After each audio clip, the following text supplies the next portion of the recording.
大家好，我是蓝妹儿。听这锅里嘟嘟的声音，是不是看着口水都要流出来了？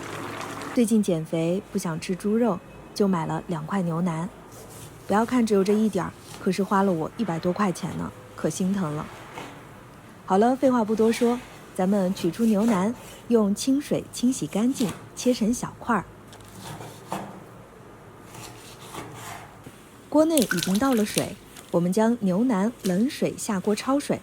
划重点，这里是冷水哦。哎呀，水太少了，我再加点儿。然后再加上少许的料酒，等锅内烧开之后，再焯上半分钟。捞出牛腩，用温水清洗干净。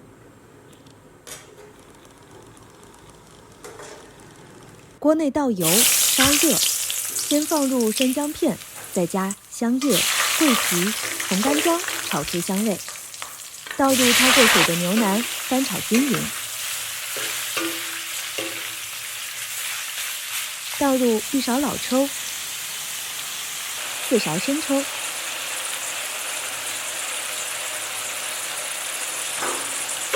炒到牛腩上色。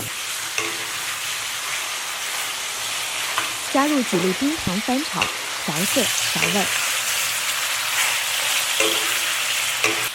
随后倒入与牛腩齐平的水。我们盖上锅盖，大火烧开之后转小火慢炖60分钟。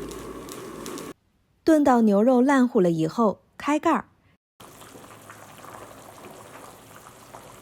加盐调味。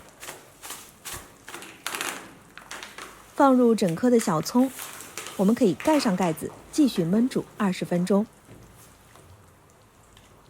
最后转大火收汁，等锅内汤汁浓稠了。记得关注懒人厨房哦。撒上切好的青蒜叶，倒入一点醋，炒匀就可以出锅了。真的是色泽红亮，汤汁浓郁。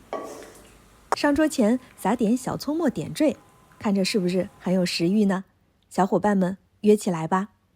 还有哦，炖好的牛腩配米饭或者面条都非常的不错，特别的好吃。